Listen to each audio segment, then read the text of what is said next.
This was not simply another fighter aircraft entering the Pacific War. It was the machine that would fundamentally shift the balance of power in the skies over the Pacific. By June 19, 1944, when formations of dark blue F6F Hellcats swept into combat over the Philippine Sea, many Japanese aviators understood that a new era had arrived, and the dominance once enjoyed by the famous Zero was rapidly fading. The Grumman F6F Hellcat had been built for a single purpose. It was designed to meet the Mitsubishi A6M0 on equal terms and then surpass it. Armed with 650 caliber Browning machine guns, protected by substantial armor, and powered by the formidable Pratt & Whitney R2800 double Wasp engine, the aircraft combined speed, durability, and firepower in a way that few naval fighters had achieved before. With roughly 2,000 horsepower at its disposal, the Hellcat could reach speeds approaching 380 miles per hour and climb rapidly to meet incoming threats. What unfolded above the Philippine Sea became one of the most lopsided aerial contests of the Second World War. During the engagement, later nicknamed the Great Marianas Turkey Shoot, Japanese naval aviation suffered devastating losses. Hundreds of aircraft failed to return, while American losses remained comparatively light. The battle marked a turning point that demonstrated the growing strength of American carrier aviation and the declining effectiveness of Japan's once feared naval air arm. The story of that decisive victory began earlier in June 1944. On June 6th, Task Force 58 departed Majuro Atoll in the Marshall Islands. The fleet was so vast that it required hours for every vessel to clear the harbor. At its head stood Vice Admiral Mark Mitcher, one of naval aviation's most experienced pioneers, directing the largest concentration of carrier power assembled up to that point in the war. The force included 15 fast carriers supported by battleships, cruisers, and destroyers spread across a tremendous expanse of ocean. Nearly 1,000 aircraft were carried aboard those decks, and almost half were F6F Hellcats.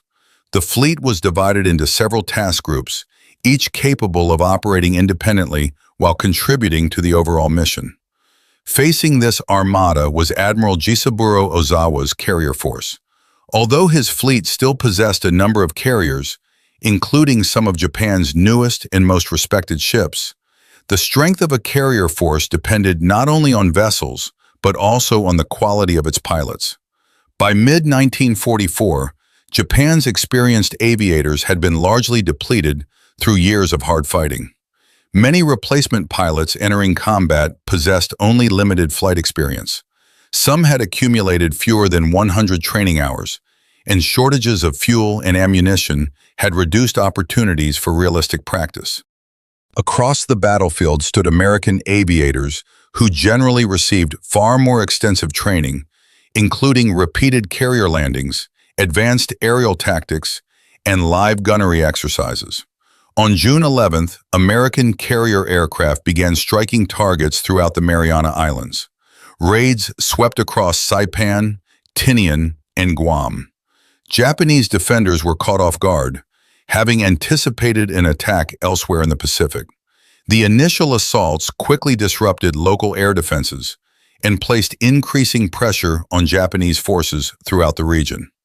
Among the American Air Group commanders participating in these operations was Commander David McCampbell of USS Essex.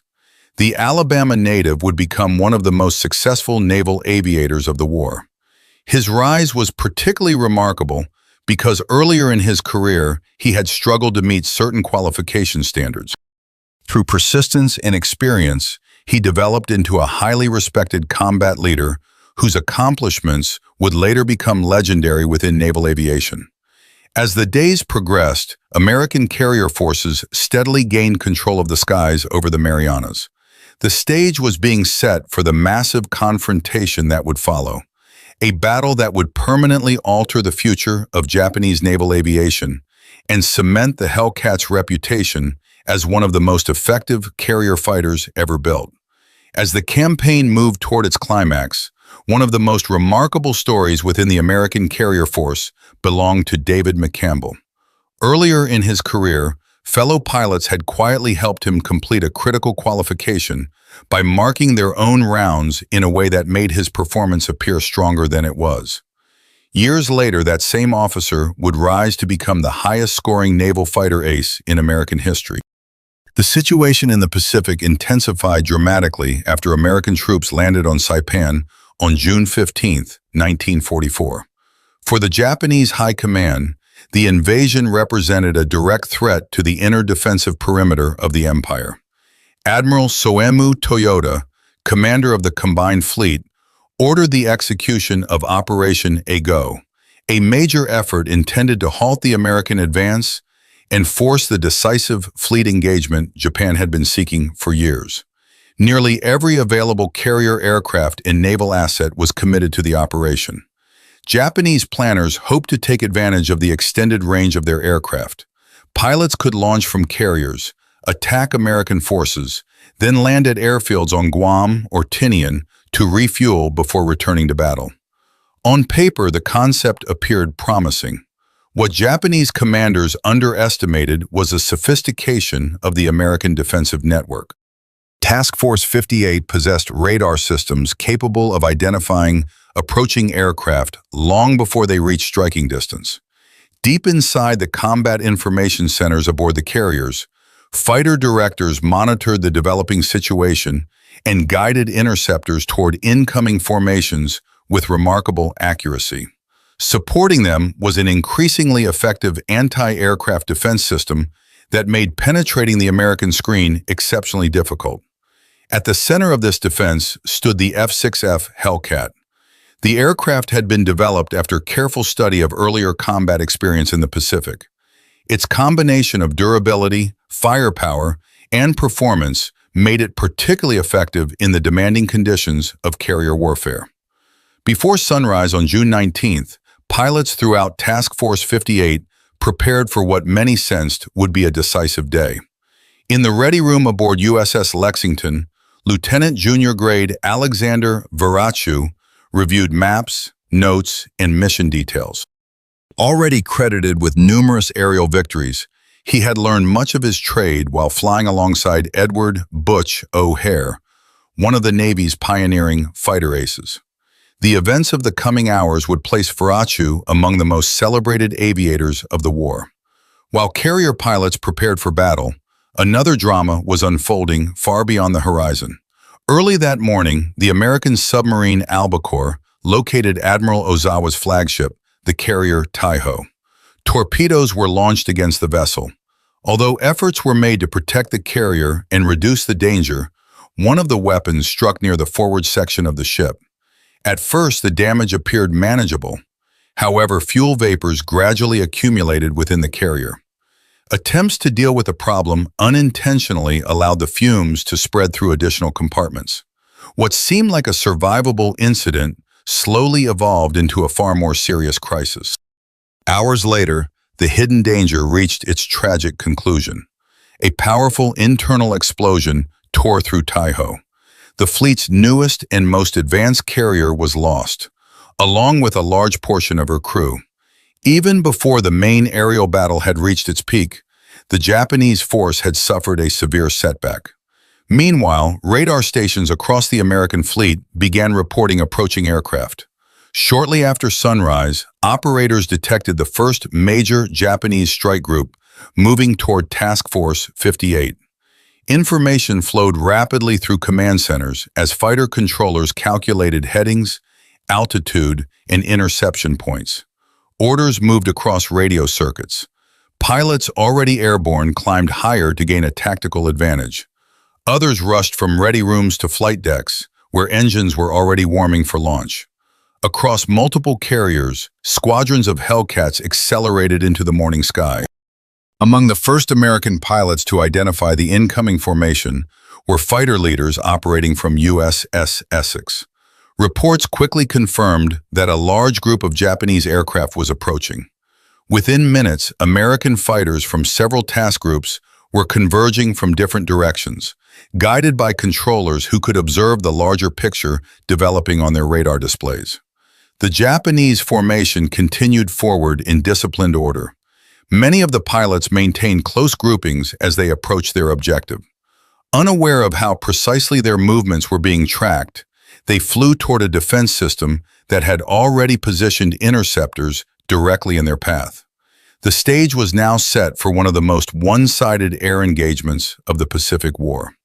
High above the Philippine Sea, hundreds of aircraft were moving toward a collision that would determine the future of Japanese naval aviation.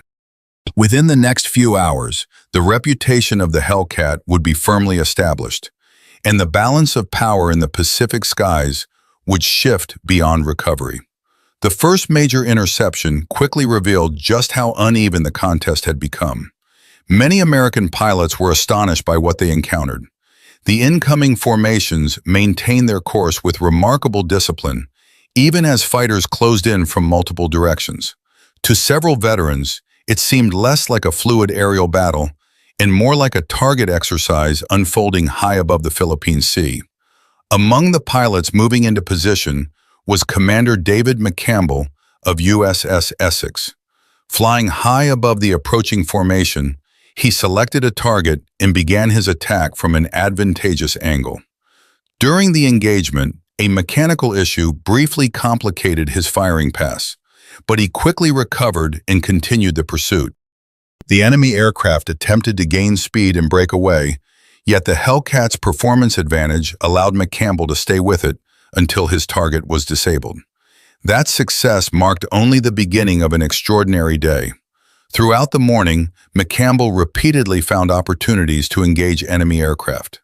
By the end of the action, he had added a remarkable number of victories to his growing record.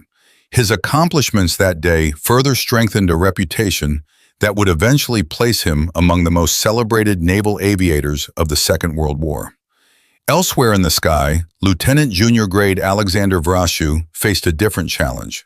A malfunction in his aircraft reduced its performance and prevented him from remaining with the main formation. Rather than continuing to struggle at altitude, he turned back with other pilots toward the fleet below. As they approached the American ships, Vrashew noticed a large group of enemy dive bombers advancing toward the task force. The formation stood out clearly against the ocean beneath them. Realizing the opportunity before him, he maneuvered into position and began a series of attacks that would become one of the most famous episodes of the battle. Over the next several minutes, Vrashew displayed extraordinary precision. Target after target fell as he carefully managed his ammunition and attack angles. By the time the action ended, he had achieved one of the most impressive individual performances of the entire campaign. The feat immediately attracted attention throughout the fleet. When he returned to Lexington, photographers captured images of the smiling young pilot celebrating the day's success. The photographs quickly became symbols of American air superiority during the battle. Only afterward did Vrashew discover that part of his aircraft had not been fully secured during the mission. The realization made an already remarkable story even more memorable. By late morning, the first Japanese strike group had suffered severe losses. Many aircraft never reached their objectives, while others failed to return to their carriers. Survivors described encountering American fighters from seemingly every direction. Superior positioning, radar guidance, and performance advantages allowed the defenders to control the engagement from start to finish. Yet the battle was far from over. Additional Japanese formations were already heading toward the American fleet. Larger groups of aircraft launched in hopes of overwhelming the defenses through sheer numbers. Instead, they encountered an American force that was now fully alert and operating with increasing efficiency.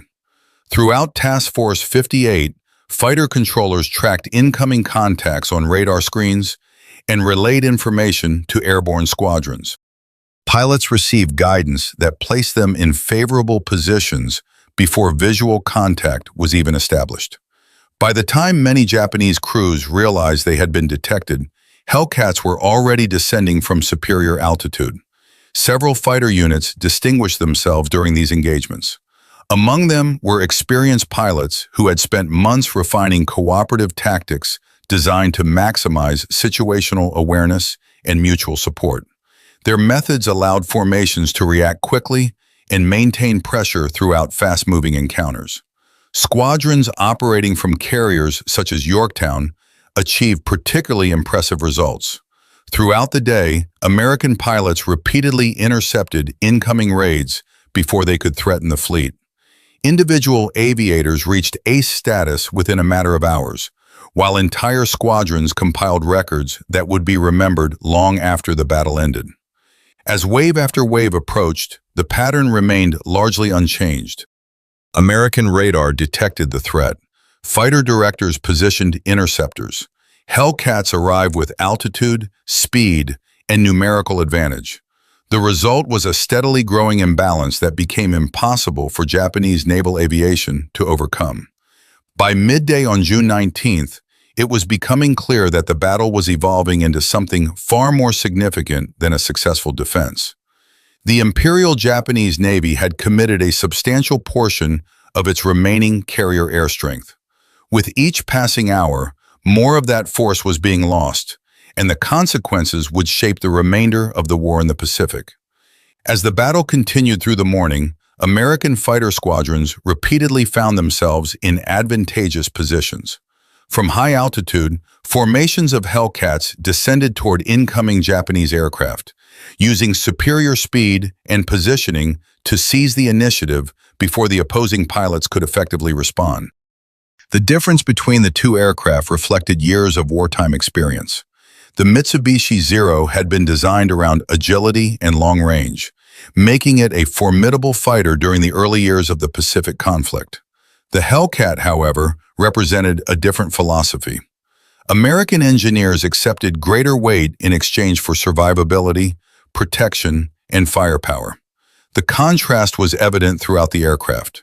Hellcat pilots sat behind armor protection and reinforced glass, designed to improve their chances of surviving combat.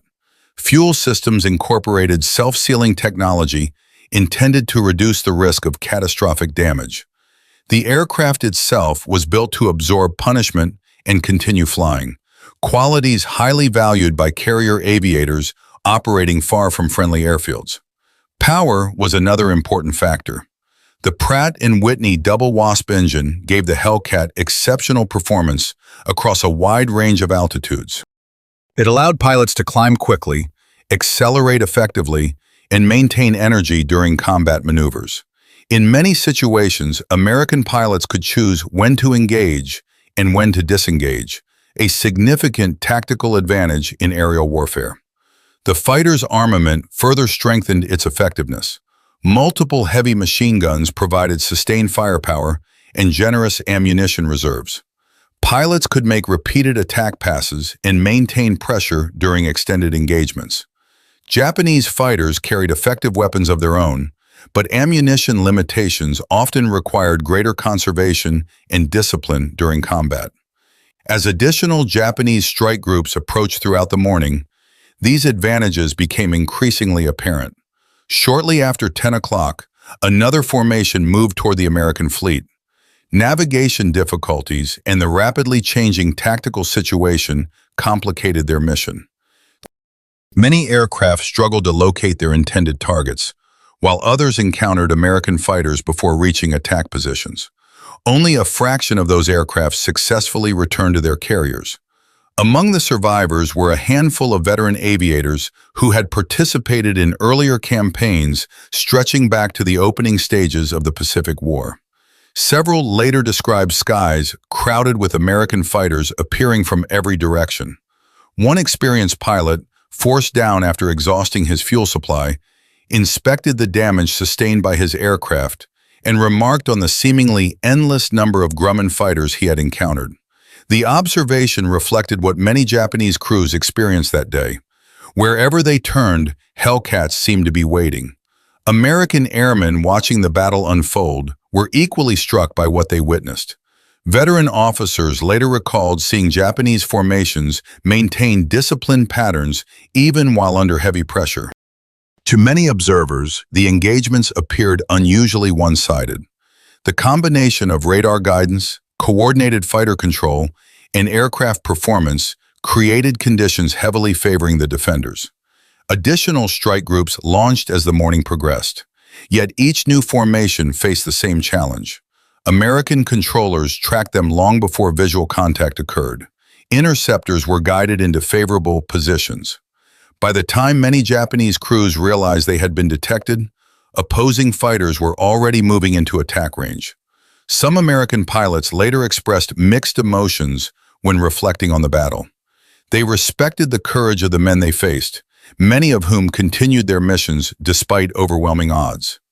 Yet it was also apparent that numerous Japanese aviators lacked the experience possessed by earlier generations of naval pilots.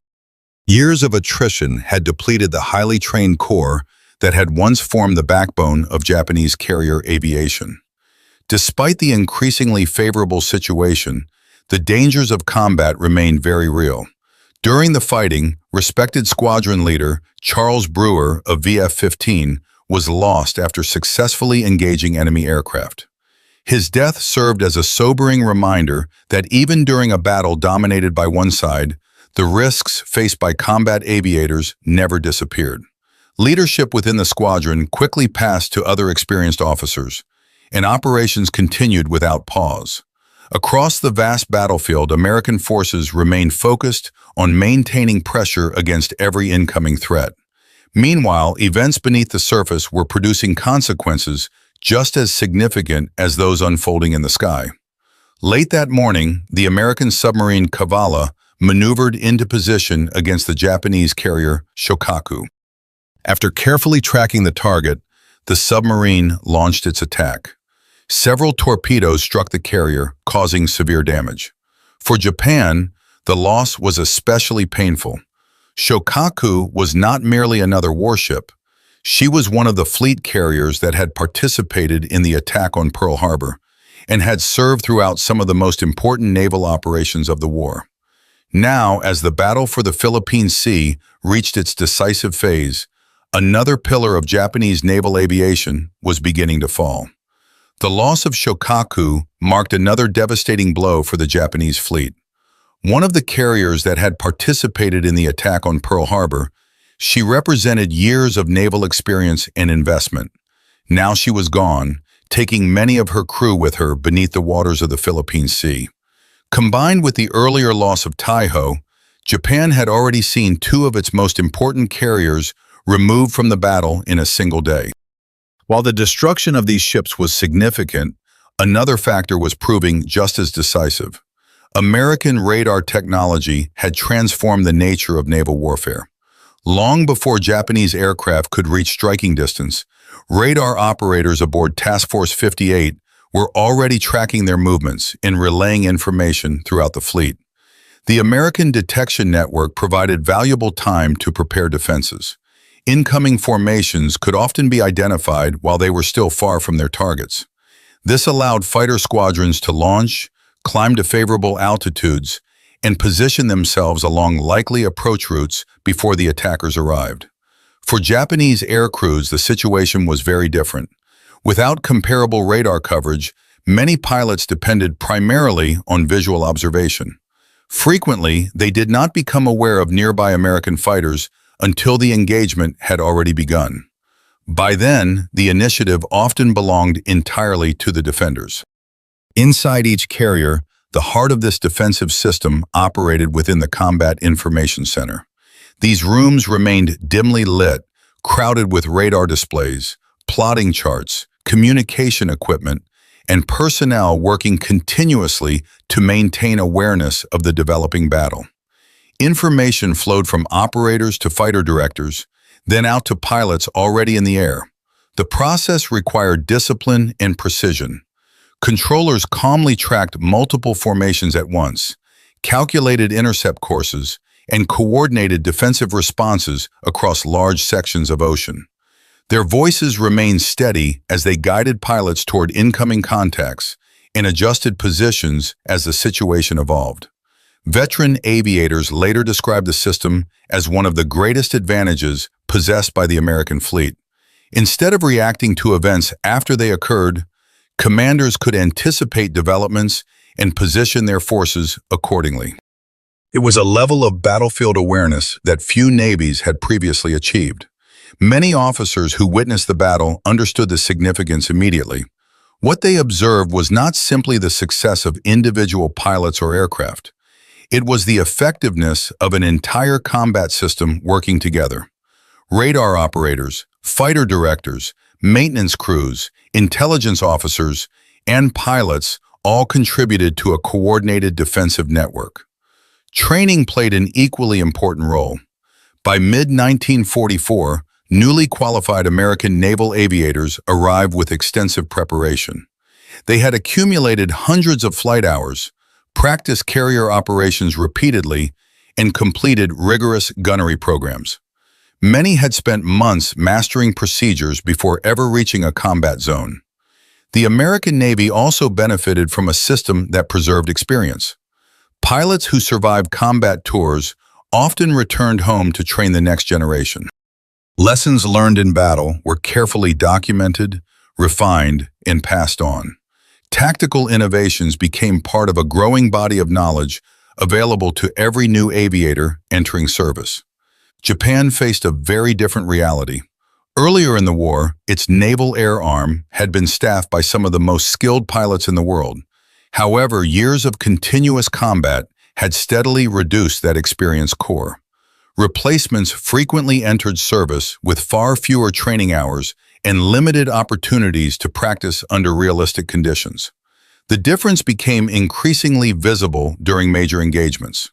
A small number of veteran Japanese aviators remained, but they often found themselves leading formations composed largely of inexperienced pilots. The burden placed upon those veterans was immense, and the gap in experience between the two sides continued to widen. Communication systems further amplified the American advantage.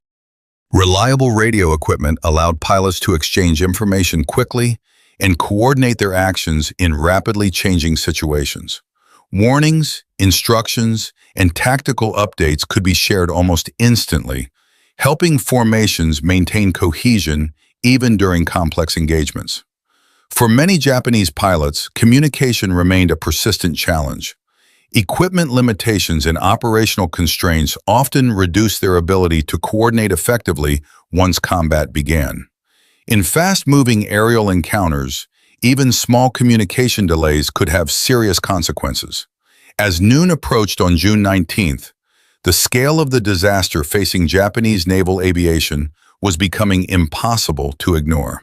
Throughout the morning, wave after wave of carrier aircraft had been launched in an effort to strike the American fleet. Hundreds of planes had participated in the operation, yet the results fell far short of expectations. The first phase of the battle was now drawing to a close. Across the Philippine Sea, damaged aircraft limped home. Empty carrier decks waited anxiously for returning crews, and commanders on both sides began assessing the outcome. For the Japanese fleet, the losses were already severe. For the Americans, the events of the morning had confirmed that they now possessed overwhelming advantages in technology, training, coordination, and air power. Yet the battle itself was not over. More dramatic events still lay ahead, and the final outcome would further cement June 19, 1944, as one of the most decisive days in the history of naval aviation. By the end of June 19th, the scale of the Japanese defeat had become staggering. Hundreds of carrier-based aircraft had been lost during a single day of fighting, while American losses remained comparatively small. Across the waters of the Philippine Sea, evidence of the battle stretched for miles. Wreckage floated among patches of fuel and debris, silent reminders of a contest that had turned decisively in favor of the United States Navy. From the bridge of USS Lexington, Admiral Mark Mitcher watched reports arrive throughout the evening.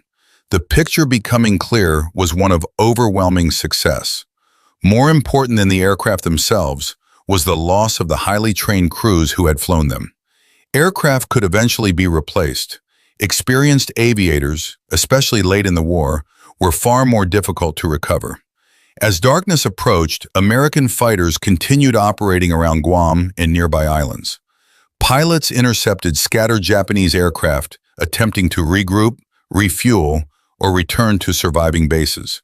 Many of the same aviators who had fought earlier in the day launched additional missions, extending an already extraordinary performance. When all losses were counted, Japanese aviation had suffered one of the most severe setbacks in its history. The battle had stripped away a large portion of the remaining strength of the Imperial Navy's air arm. Years of training and experience had vanished in a matter of hours. Behind the scenes, American support personnel worked relentlessly. Mechanics inspected aircraft as soon as they landed. Damage was repaired throughout the night. Replacement parts, fuel, ammunition, and technical support flowed through a logistics network that had grown into one of the most efficient military systems ever assembled. Carrier crews possessed workshops capable of handling surprisingly complex repairs. Aircraft that might have been written off elsewhere were returned to service with remarkable speed. By dawn, many fighters damaged during the previous day's operations would be ready to fly once again. Japanese forces faced a much more difficult situation. Limited resources and mounting losses forced maintenance crews to salvage components from damaged aircraft whenever possible. Every operational airplane became increasingly valuable as the available inventory continued to shrink. Despite the disastrous results, Admiral Ozawa still hoped some opportunity remained. Communication difficulties and incomplete reports prevented him from fully understanding the extent of the losses suffered during the day. Many returning aircrews believed they had inflicted far greater damage than was actually the case. The reality was very different. The surviving Japanese pilots returned exhausted and shaken by what they had experienced. They had encountered an opponent possessing superior coordination, radar support, training, and aircraft performance.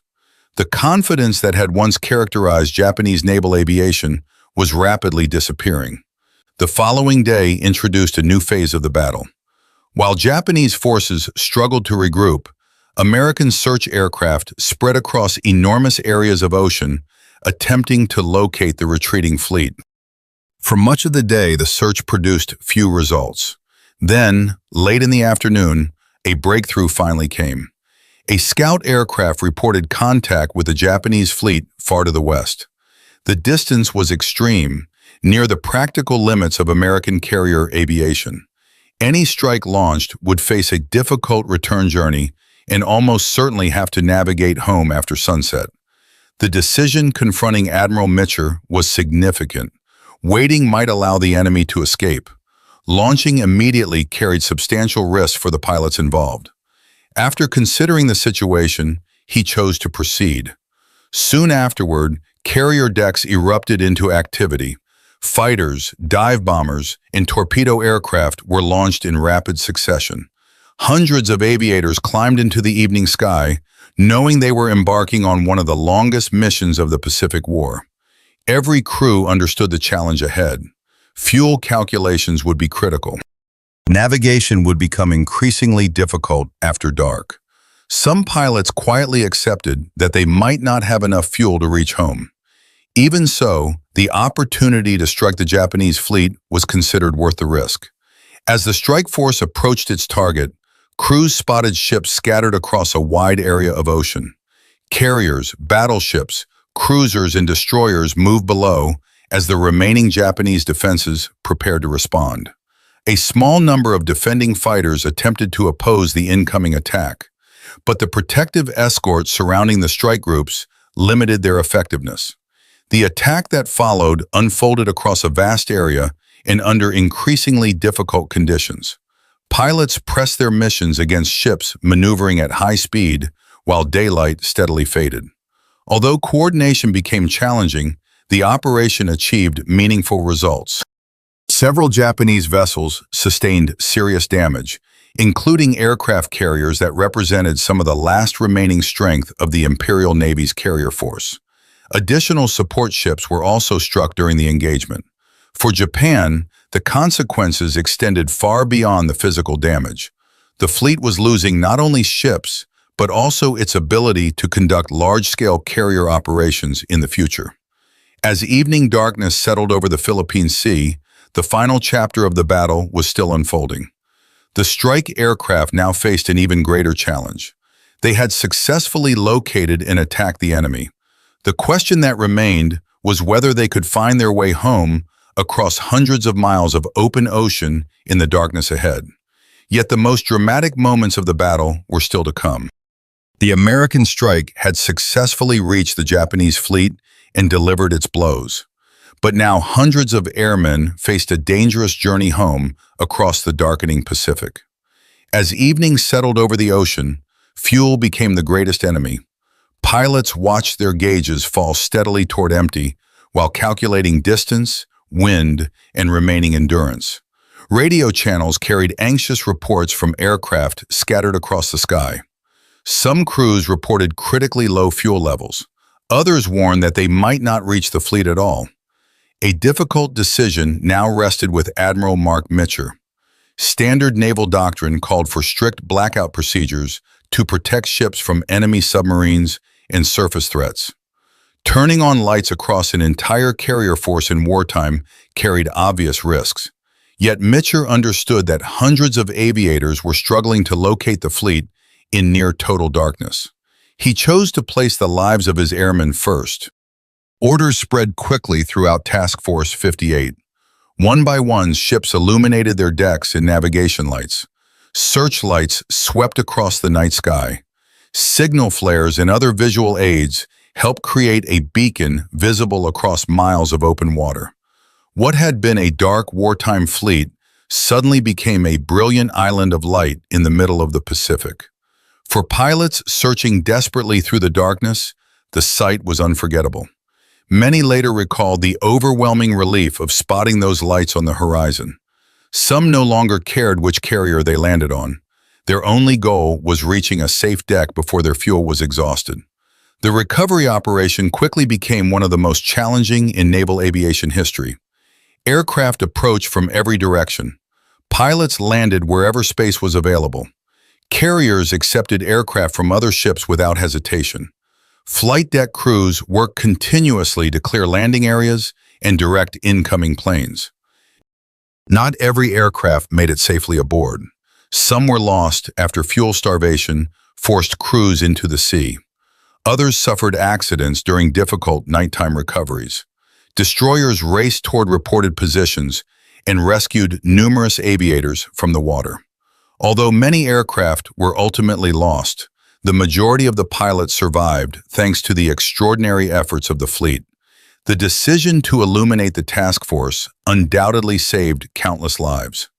Veterans who witnessed the event later pointed to it as one of Mitcher's finest moments as a commander. By the time the final aircraft had been accounted for, the Battle of the Philippine Sea was effectively over. The results were staggering. Over 2 days of combat, Japanese naval aviation had suffered losses from which it would never fully recover. Hundreds of aircraft had been destroyed. Several major carriers had been sunk or severely damaged. Critical support vessels had also been lost. Most devastating of all was the disappearance of experienced air crews. Aircraft could be manufactured, ships could be repaired or replaced. Highly trained naval aviators required years to develop, and by mid-1944, Japan no longer possessed the time or resources necessary to rebuild that force. American losses were far lower by comparison. Many of the aircraft lost during the final strike resulted from fuel shortages and the extreme range of the mission rather than direct enemy action. The contrast reflected the widening gap between the two sides in technology, logistics, training, and operational capability. The battle also demonstrated why the F6F Hellcat had become the dominant carrier fighter of the war. The aircraft combined protection, reliability, firepower, and performance in a package ideally suited for Pacific operations. Armor shielding helped protect pilots from damage that might have proven fatal in earlier generation fighters. Self-sealing fuel systems increased survivability. Robust construction allowed many aircraft to absorb significant damage and still return safely to their carriers. At the heart of the design was the powerful Pratt & Whitney double WASP engine. Its combination of strength and reliability gave pilots confidence during long missions over vast stretches of ocean. Stories became common of Hellcats returning home despite sustaining substantial damage during combat. The fighter's armament was equally effective. Multiple heavy machine guns provided concentrated firepower supported by generous ammunition reserves. Properly aligned and maintained, the weapon system allowed pilots to deliver accurate bursts during fast-moving engagements. The cockpit reflected practical wartime experience. Visibility was excellent. Controls were straightforward and responsive. Pilots often praised the aircraft for being predictable and forgiving, qualities that became especially valuable during carrier landings and high-stress combat situations. Perhaps equally important was the way the aircraft was produced. Grumman's manufacturing process emphasized consistency and standardization. Thousands of Hellcats rolled off production lines using interchangeable components and common maintenance procedures. This simplified repairs, accelerated training, and ensured that squadrons remained operational even during extended deployments. By 1945, the Hellcat had earned a reputation as one of the most successful carrier fighters ever built. Yet its greatest achievement was not any single statistic or record. Its true legacy was the role it played in securing control of the skies over the Pacific. During the Battle of the Philippine Sea, that legacy was fully displayed. Combined with radar, superior training, effective leadership, and unmatched logistics, the Hellcat became a central element in one of the most decisive victories in naval aviation history. The era of Japanese carrier air power had effectively come to an end, and the balance of the Pacific War had shifted permanently in favor of the United States. The contrast between the two air forces extended far beyond the aircraft themselves. By 1944, the industrial foundations supporting each side had become just as important as the machines flying above the Pacific. Although the Mitsubishi Zero remained respected for its agility and range, it was increasingly affected by the realities facing Japan late in the war. Manufacturing conditions had become more difficult. Material shortages, production disruptions, and the loss of experienced workers all placed pressure on the aviation industry. As a result, maintaining consistent quality became a growing challenge. The United States, meanwhile, benefited from an industrial system operating at extraordinary capacity. Aircraft factories, shipyards, fuel refineries, and supply networks worked together on a scale unmatched anywhere in the world. Every new carrier arriving in the Pacific brought not only aircraft, but also a steady flow of replacement parts, maintenance equipment, and trained personnel. Fuel quality reflected this difference.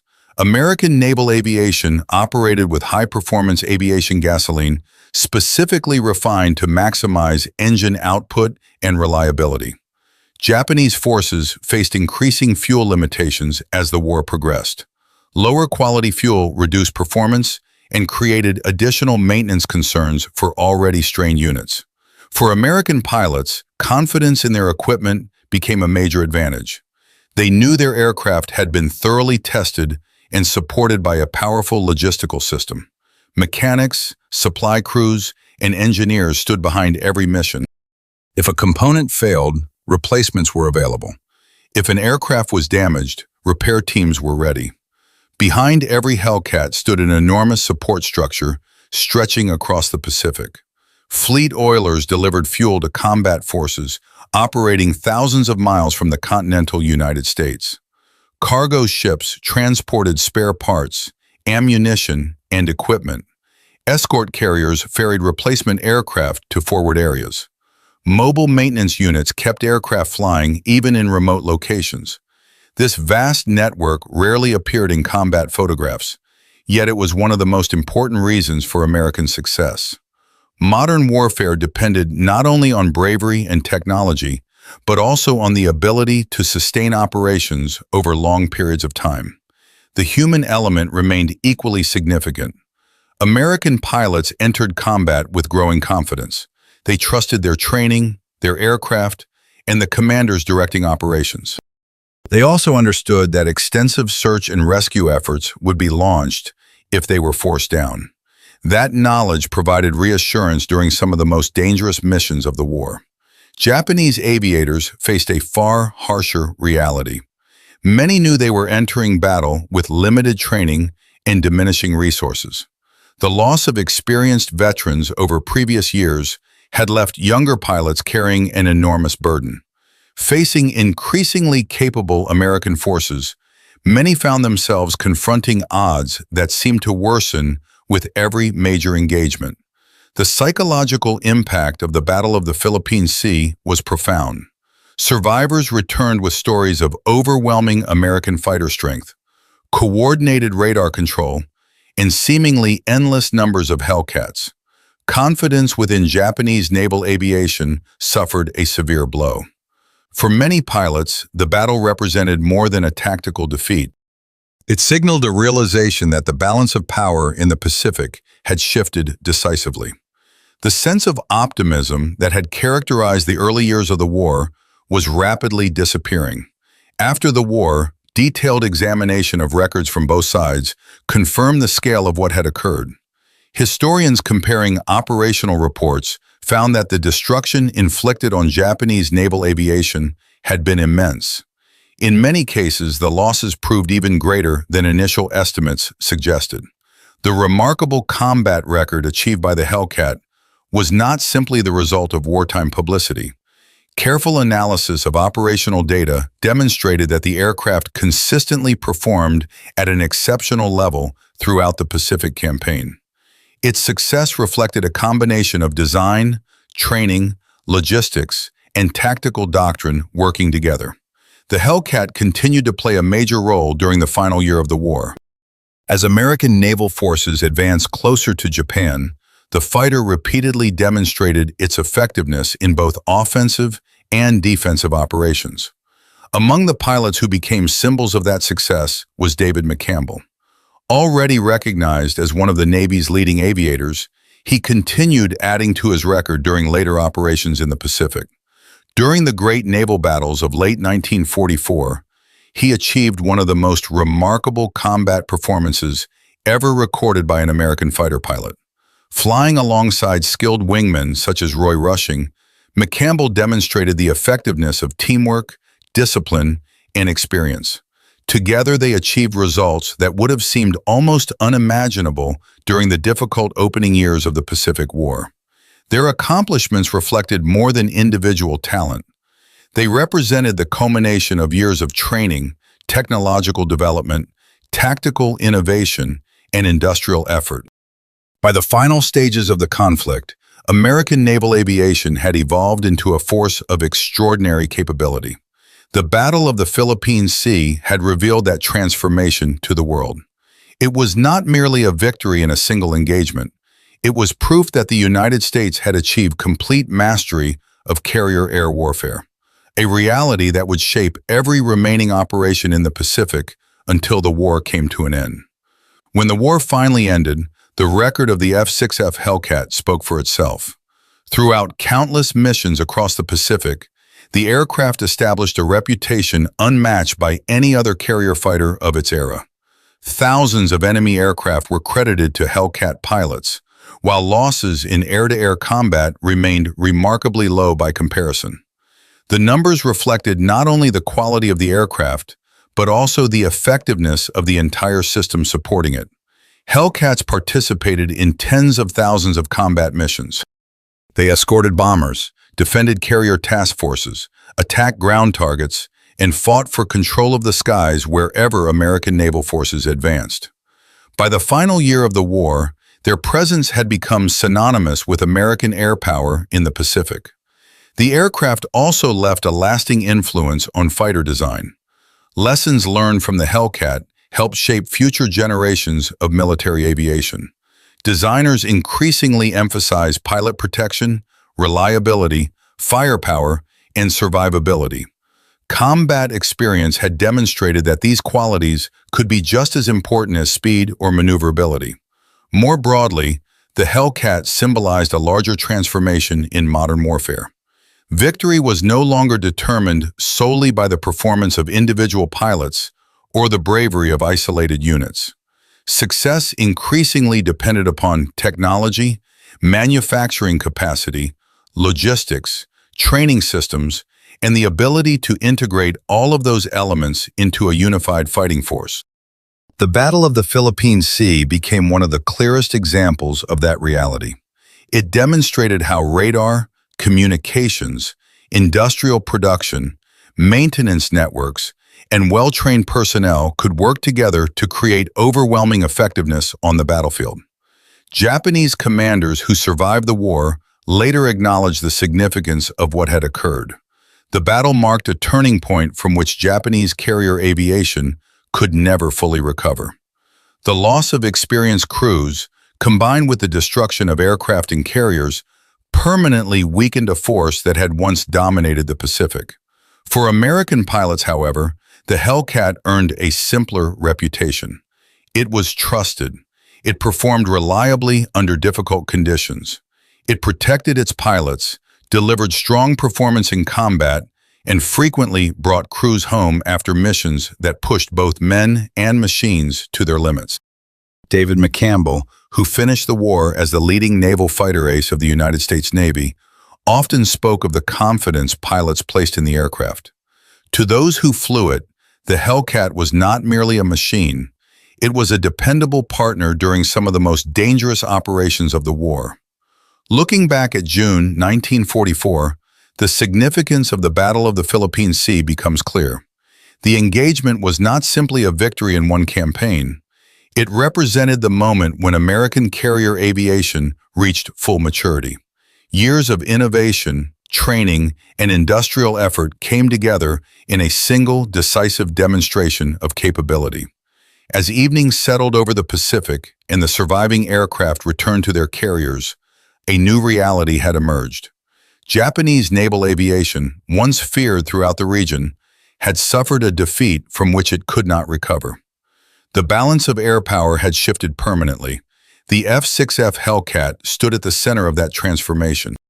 Supported by advanced radar, experienced pilots, efficient logistics, and unmatched industrial production, it became one of the defining aircraft of the Second World War. The Great Marianas Turkey Shoot is remembered today not simply because of the scale of the losses inflicted, but because it revealed the future of modern air warfare. It showed what could be achieved when technology, training, leadership, and production worked together toward a common goal. In the skies above the Philippine Sea, that formula reached its fullest expression. The result was one of the most decisive victories in naval aviation history, and the moment when the F6F Hellcat secured its place among the most successful fighter aircraft ever built.